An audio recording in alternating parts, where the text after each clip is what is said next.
Hi, I hope you had a wonderful day. Mac here. And listen, if you don't know anything about me, my family and I, we live here in the UK. We've been here for right at 5 years, but we just came back from a 30-day tour of the United States, especially across the American South. And I have 7 things that I'm really glad to be coming back to here that I'm really liking about this environment that I want to talk about. And the first one, of course, is environmental. It's outside. It's right now. It's the weather. It is so much cooler here in the summer than it is in the United States. And I know if you're British and you haven't been to the U.S. in the summer, you may not believe me, but we were there during a heat wave in Washington, D.C. The average temperature during several days got up to around 30 and maybe over 30 degrees Celsius. I mean, it was hot. It was so smoldering, burning, melting hot. It changed our entire plans for what we planned to do on the trip because it was just so hot. I've been living over here in these cooler temperatures and I wasn't used to it. When we went down to South Carolina, we went out to the beach, hot. Even on the water, it was hot. In Arkansas, hot and dry. Texas, hot and dry. And it was just a hot time there. And it's been warm here, but in general, it's just much cooler.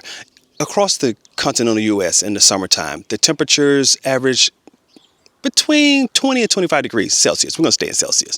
But here in the UK, the average across the UK is about 15 to 20 degrees Celsius. In general, it's cooler.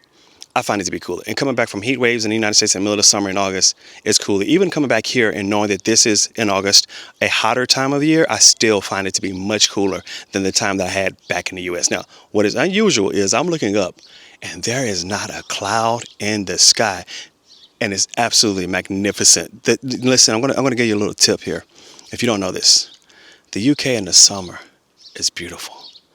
I want to say it's lush and it's green, but it's been dry, so it's not that lush right now. But it is beautiful. The days are endless. Because of the higher latitude, the days are longer, and you get these long evenings. You can go out for walks. I'm just telling you, it is so much better to be here in the summertime. It is absolutely beautiful. So that's one of the things that I've enjoyed coming back to the UK. I've enjoyed the more milder climates and the better weather. We're going to have to finish this video on the move. I had to go pick up some things before dinner, but it'll tie into this video as we move around.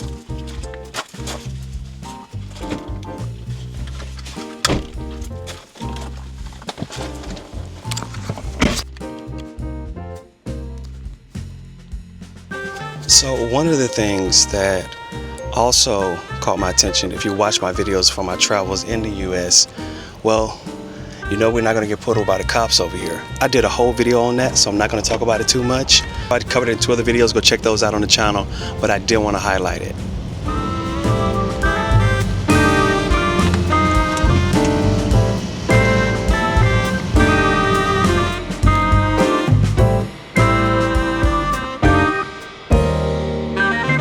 In general, I find the UK to be a much less stressful environment.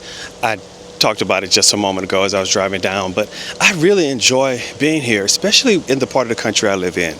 I don't live in an urban area. There's some towns and cities nearby, but there are a lot of great parks, and I can get out into nature really easily. Some wonderful forests around me as well. And there are a couple places that are urban, but still very, covered in nature, so to speak. This is one of these spots where you can get out here and see a bit of wildlife, and I really enjoy coming down here for a quick walk, even if I only have a few minutes. But I enjoy the safety of the United Kingdom and definitely the reduced stress. I don't think I've ever seen anyone swim in these canals before. I didn't even know that was a thing you could do. I guess if you're comfortable swimming with the ducks and fish, why not?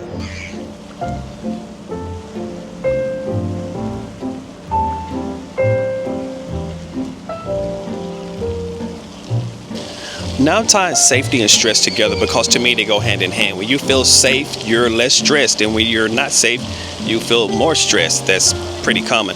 If I lived in London and I walked down the street with my cell phone out, it would not be surprising if I go home without a cell phone.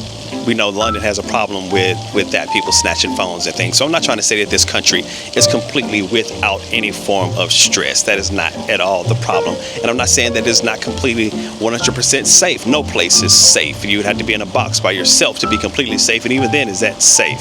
So you definitely have to still be aware. But for me, I find this environment to be much more pleasant and much less stressful and therefore I also find it to be much more safe. I may go home without a cell phone for walking around in the streets with London if I have my phone out, but if I go home, I'm less likely to run the risk of just being caught up in some random shootout or something along that line. Just look at the news back in the US and you'll get an understanding of what I'm talking about. Now I'm sitting here and I'm looking at one of the UK's most aggressive and notoriously dangerous animals, and that is the swan. And that is such a wonderful statement to be able to make, because the UK in general doesn't have a lot of dangerous animals. Before I took my kids back to the United States, we had to have multiple conversations about everything that could potentially hurt them in the natural environment. I had to tell them to watch out for fire ants. I had to tell them to watch out for wasps, which there are wasps here, but they're much more aggressive, I find, in the US. Fire ants, wasps, of course bees are consistent, right? But also rattlesnakes, water moccasins, cottonmouths. I think cottonmouth is a type of rattlesnake. Alligators we had to be concerned about. I had to make sure my kids didn't get close to any water. We had to watch out for bears because we were in bear territory as well while we were there. Like, the US can be really dangerous when it comes to just wildlife. And of course, while we were swimming, there were multiple shark attacks on the beach. I think there were 3 the same week, the same couple, within a week of time span of when we were there. I'm not sure how common shark attacks are here in the UK. I'll have to look into that.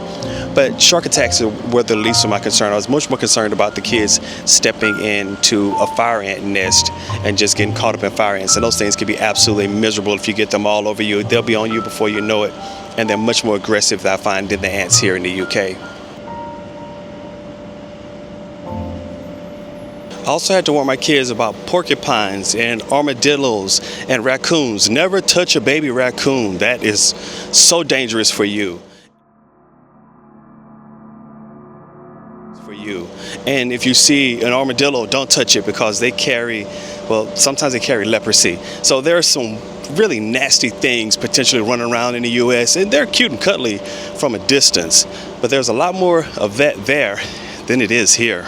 Sometimes I come to this park just to sit down for a few minutes and relax. Even if I only have 5 to 10 minutes to just watch the swans, I find that to be very pleasant and relaxing. I have enjoyed getting back to British grocery stores and shopping centers for a couple reasons.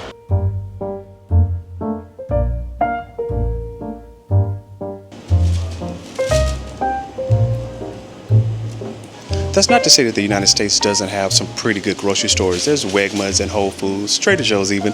There's a couple of really great places there. But what I find in general is that the food here has a fresher taste, especially when you're talking about the pastries and when you get to the fruits and vegetables. The ingredients here just seem to be fresher, and they seem to spoil quite quickly if you don't eat them really fast. They don't stay shelf stable for extremely long times.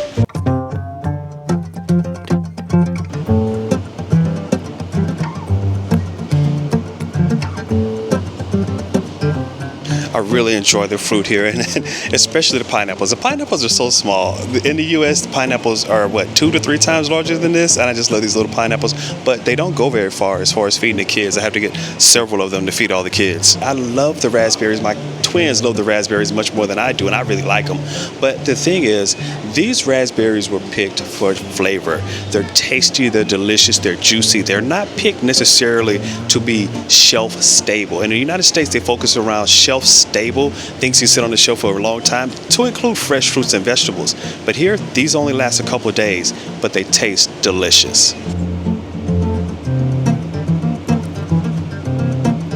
One of the things that the UK does so much better than the US is cheese. While I was in the US, I had a lot of different cheeses, and they were bland to the extreme. They were bland. Now I understand that there's some pretty good cheese to be found in the United States. I'm not saying that there isn't, but all the cheese that you come across in normal, just day-to-day life is disgusting. But this, Stilton Blue, some of this other cheese here, absolutely magnificent. So I've really got to get back to the UK to get to the fresh foods and get to the fresh cheese as well. Fresh is a relative term, considering that cheese is a product of fermentation. So fresh, not necessarily fresh, but you understand what I'm saying.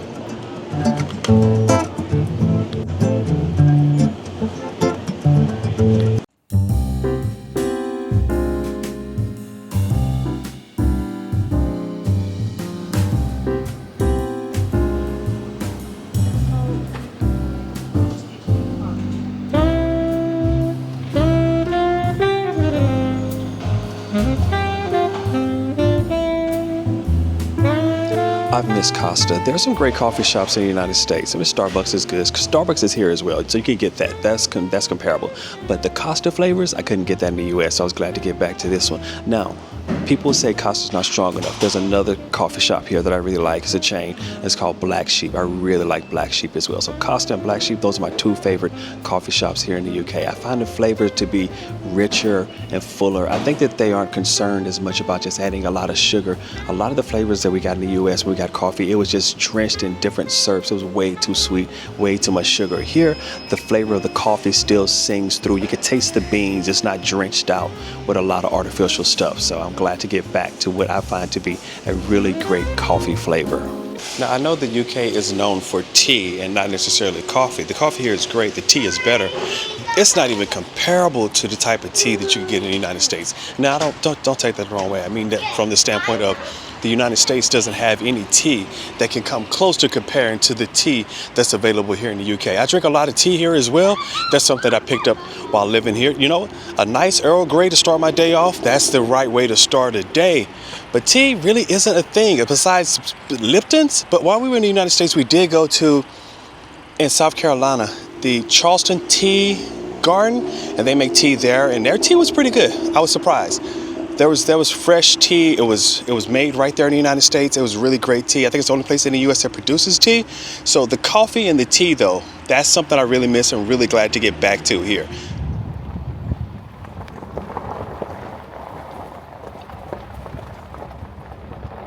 It's really cool to be back to hear the British accents. But I will tell you, I don't hear the British accents, and I've said this before, as much as I used to. When we first moved over here, I could hear them every day, all day long, the difference in accents. But now I have to listen hard, and I think it's probably just because the area that I live in, I've just gotten used to talking to people here, and I don't hear it anymore. I've gone tone deaf to the British accent. I don't think I have a British accent, but I've gone tone deaf to the sound of British accents, and I've gone very much alive to the sound of the American twang. I hear that American twang. Even on people who don't live in the South, I hear that American twang now. When I hear them talking, that's how they, just how everyone started to sound like me. I hear that now, and I didn't hear that before I moved over here. I definitely hear it now, though, and it's really funny. And you can't convince Americans that they sound like that. They don't know, but they do, to me, anyways. But yeah, I do enjoy a bit of British accent. I love it. Sounds good when I can hear it. That is. And so one of the last things I like to highlight about being back here in the UK that I'm really excited about is proximity. And that is, the UK is nice. It's a country, it's compact, right? And I'm saying it as someone who lives in the US. And if you think about it, you could drive from one end of the United Kingdom to the other, and you could go from Land's End all the way up to the north in right under 15 hours. And when we left Arkansas, we drove all day long. And at the end of about 15 hours, we made it to the end of Tennessee. Like, we'd only cross a state, 2 states. We crossed out of Arkansas and into Tennessee. We crossed to the other end of Tennessee. And maybe you could go into Virginia, right? So you can make it that far. The United States is outrageously large as far as countries are concerned. But I love the fact that in an hour and a half, I could be in London. In an hour, I could be in Birmingham. In 5 hours, I could be in Edinburgh. In 3 hours, I could be in Cardiff. And, well, let's see. I could take the ferry over, be in Dublin. Probably about 8 hours I could be in Dublin. This is all driving, too. In about 9-10 hours driving, I can be in Belfast. And so I love the fact that everything is compact. It's not so small as to feel claustrophobic, where you're too compressed and you don't have enough space to move around. But it's just small enough to where all the things that are really cool are within a day's drive, and you can be there. And I really enjoy that. Even when we stayed in Perth and we went up to Loch Ness from Perth, we woke up one day, we left Perth, we went further north up to Inverness, and you could do that in a day. We drove back down to Perth that evening. I love the fact that you could just drive around. This is a very drivable country. If you enjoy driving, which I do enjoy driving, this is a very drivable country. You can really enjoy yourself getting out onto open road here and just driving along these beautiful country roads and enjoying the views here in England, Wales, Scotland. I have spent a bit of time in Northern Ireland, not as much as I like. I'd love to get back over to Belfast, but I enjoy the fact that everything is more compact and it is closer. And again, I could be in London in an hour and a half, in the second largest city, Birmingham, Manchester, probably about an hour and a half away, maybe 2 hours. In 2 hours, I could be and definitely within 2 hours, I could be in Birmingham, I could be in London, or I could be in Manchester, or even Liverpool. And it's all just right there. And each one of those cities are also very distinct and unique in style and in culture. In the United States, to get that same separation in style and culture, and you had to go much farther, right? The cities that close together would still be very similar. You can get a lot of different feels in the U.S. There's a lot of different vibes across the U.S., of course. But you could get that same thing, that same sentiment, that same feeling so much easier here, just kind of in the United Kingdom, just kind of compact. And I love the fact that it's really great for traveling around. So we're looking forward to doing a lot of travel here over the rest of the summer. Bugs over the rest of summer and into the fall and even into the winter. So if you have some great places that you know of, drop that down in the comments and leave a comment for me. And the cool thing is, and I guess it's kind of cool, it's not cool, so I do the YouTube channel and we keep up with all of our travels, and it's all on the YouTube channel. You can go back and see everything we've done, all the wonderful places we've been over the last 4 years here, because I don't think we were filming the first year we got here. We didn't really film that, but over the last 4 years you can see it all on the channel. But my kids, the oldest kids, they don't remember some of those earlier trips. Like, they don't necessarily remember when we went to Edinburgh and we went to Edinburgh Castle. They don't remember the Giant's Causeway. They don't remember the Cliffs of Moher that was over in Ireland, and some other wonderful places that we've gone. So I get to do it again. Also, we had the twins here. We've had 2 more children since we lived here, and they are only 2 years old. Of course, they don't remember it. They were in separate pieces when they went around. So we could get to do a lot of those trips over again, and we get to go back to some wonderful places that I've seen before, and I want to enjoy those experiences. It's great for me to go back, but I get to take the kids back to Lindisfarne. We get to go back to Edinburgh. We get to go back to, really, they do remember going to Perth, but there are a lot of great places they don't remember, and some wonderful experiences that we'll get to repeat because they just don't remember it because they were young. That's the joy of youth, I guess, as you continue to grow and get older. Our kids were so young when they moved over here, but now they're getting a little older, and then the twins are coming along. So we're going to be out on the road. We're going to be traveling. If you know some great places that we may not have gone, or you think would even be great for us to go back to. Someone asked me recently, hey, when are you coming back to Lincoln? I'm like, Lincoln, back on the list. We'll definitely be going back. Won't have the Christmas market to go to. We definitely love going to great Christmas markets. We're heading into that season pretty soon. So if you know of a great Christmas market in your area, drop that down in the comments and let me know about that as well. So we're looking forward to having a wonderful time and exploring the United Kingdom here, and I'm glad to be back. If you have any comments, drop that down below. And until next time, take care.